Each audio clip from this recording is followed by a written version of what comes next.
Hi guys, and welcome to Super Metallurgy.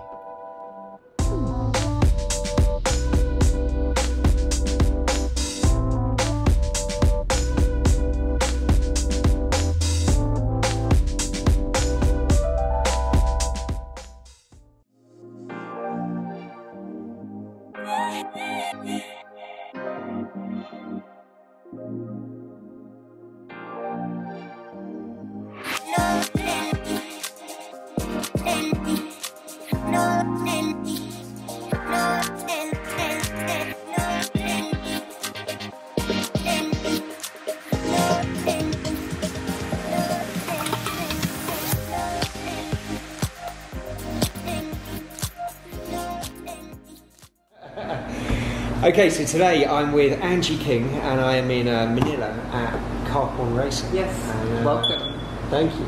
So I've been shown around the most amazing site. I mean, it's got cars, it's got everything, engines, you name it, it is here. It's just a small hole in the wall here in the Philippines. Awesome shop, awesome shop, and really it's around everywhere. LA I've been hearing about, and just everywhere. So many cool places. Europe, LA, I go to Japan once a year. Obviously I visit Hong Kong and Singapore too.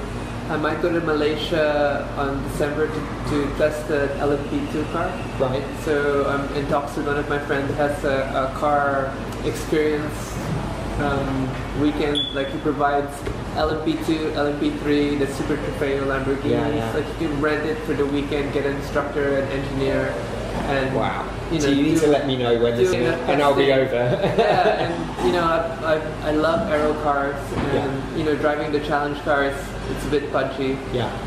But they're great fun. The Ferrari series is great fun. But at the end of the day, if you want a real race car, an LMP2 car, it's just called the Ginetta. Ginetta. I think it's a UK. Yeah. So it's a Ginetta LMP car. Wow. Okay. So so a quick bit of background. Angie races in the Ferrari Challenge. Yes. Cup? Is it the Cup? No, or the Ferrari Challenge? It's just a series, yes. Series. So last year I ran with Asia Pacific. We did 3 racetracks, which were Fuji Speedway, Sepang, and the World Final in Mugello. Yeah. And then this year I started racing with Beverly Hills, which is the North American series. So I basically moved team. Right. And hopefully next year I was going to do Europe, but now with my last accident, I'm like, So what happened on the accident? Tell me what happened. So first race, literally after the green flag drop. Right. Right on the first corner of Monza, it's such a mess. Yeah. Because it's a chicane and everyone's coming in at about 140, 160 from the start. Right. Rather than when it's a lap, you're doing about 280. Okay. So the guy behind me probably didn't calculate, his wheels were cold and he was hot. Right. And he just rammed into the right side of my car, destroying my rear tie rod, and I was out of the race. Yeah. Wow. So, yeah, big bummer for that weekend, but that's racing for you. Part of the course. Yes. What a shame. And so the car is now in pieces. The car is now in Italy being repaired, and after that it'll be shipped back to Los Angeles. Wow. Okay, so this is a serious international sport. I mean, you get around. So the car's kept in Los Angeles permanently and then shipped to its destination. Yes. Amazing. So normally. The series normally for North America stays in the US. Right. We had one race in Montreal, which was an F1 track. Yeah. Super fun, but I had a bad weekend as well there. First lap, I hit someone and took out the radiator and my tie rod. Right. He had basically bounced off the wall, and I was tracking right, and the car just connected. And weirdly enough, it was the same guy I hit on the third race. So he's marked, he's got a target on his back. But again, it wasn't his fault. Like, he had crashed first and he had bounced back again. Okay. And I just so happened to be there again. I'm like, what is up with this guy? But yes. Well, I hope it can only get better. You can't keep hitting this guy. Yes. I mean, it's just it's just not fair. The goal is always to get ahead of him so you don't hit him. Exactly. Very good. So tell me about this. When did you start Carporn Racing? How long ago? Okay. I think so. Carporn Racing started out as a garage project with some friends. We used to maintain a lot of drift cars. Right. So we did a lot of drifting way back, and from drifting it grew from 3 cars to 5 cars to 6 cars, and then I had clients who want to get into drifting. Okay. So primarily we were just a garage for drift cars and some race prep builds, but as the staff grew, the people grew, the space got too cramped, we had to make the move. And we made the move to this location, and because of the sheer size, we added more people. Right. By adding more people, we now had a bigger overhead, and I decided to make it a public shop. Yeah. That's why we're a little hard to find, but for the people who know us, they know where to go. Yeah. So from there, I think it's about 5 years now that we've been open in Manila.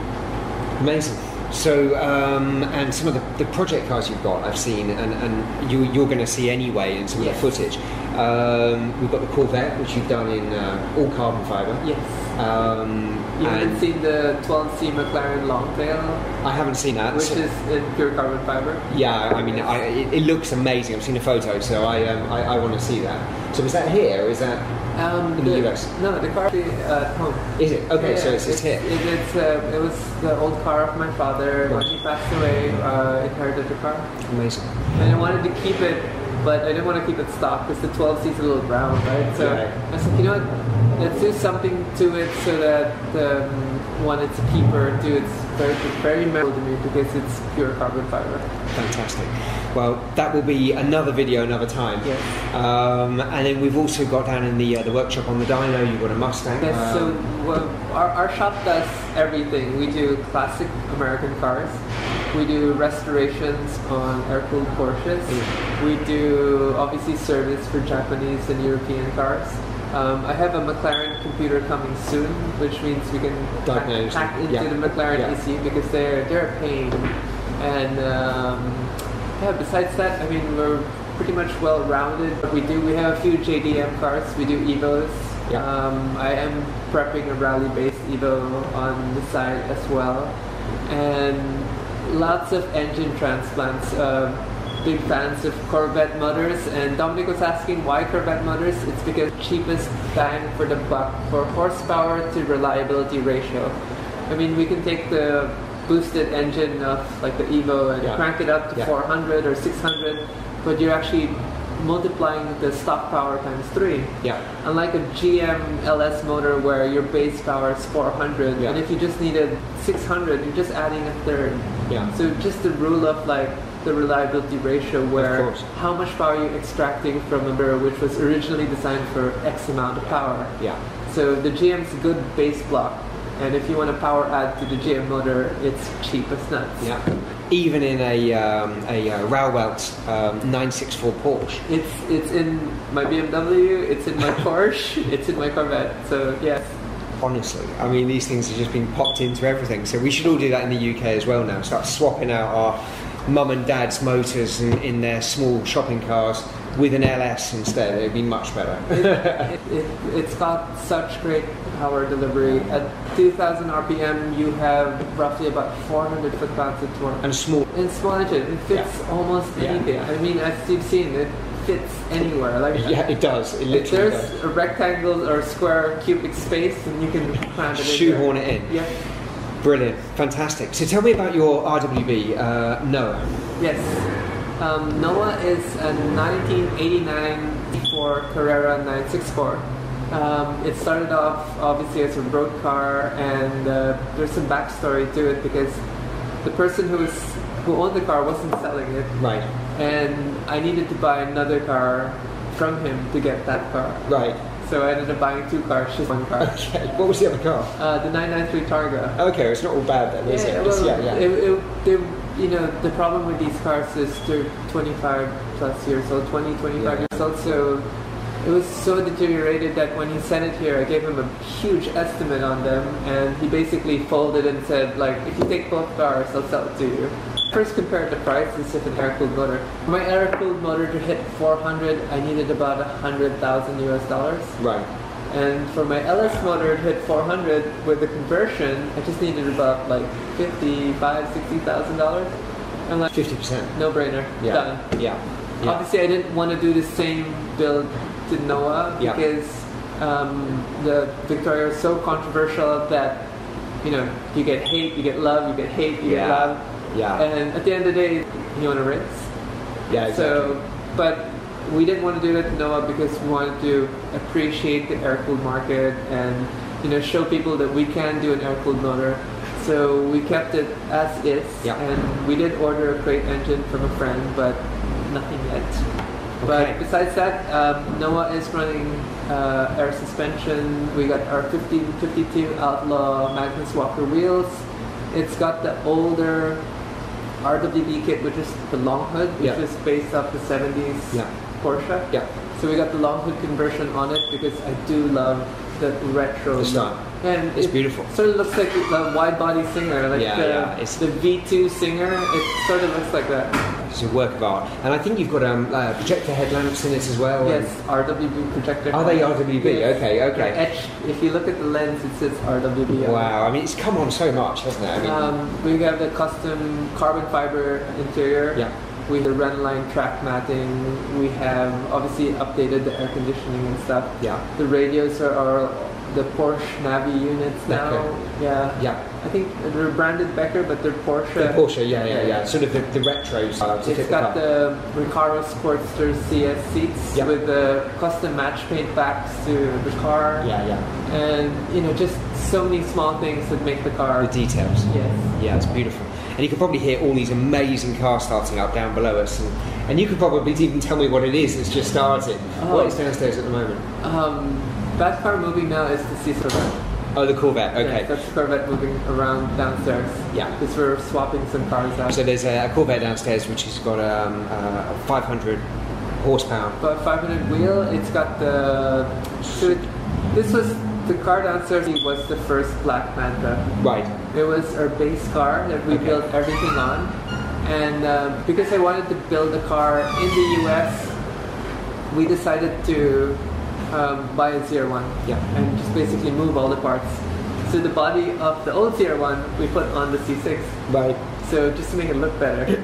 So we ended up modifying that so far forward that we're like, you know what, let's just start with the base ZR1 because it's chock-full more power, bigger transmission, and just beefier in general. Yeah. So we ended up putting the Black Manta kit on the ZR1. Okay. So if you go through my YouTube, the Black Manta started off as a fiberglass car. Right. And we built a road car, ran it for 6 months. Right. And then from there we're like, you know what? The car is running fine, it looks amazing, let's do carbon fiber. So we went bonkers and did full carbon. Wow. And you'll see it as well. So it's an amazing machine, it really is. It's so wide in the presence, I mean it sits millimeters. I want to do the widest possible wide body car out there. But you said literally a few minutes ago that it's an absolute bit of a pig to drive. Yeah, it's so wide. The rear track width is 87 inches from rim to rim.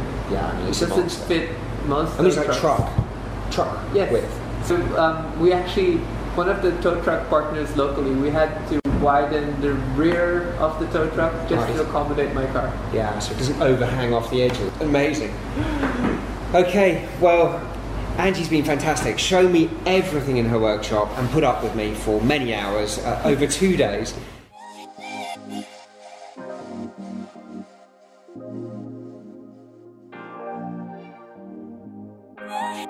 RWB.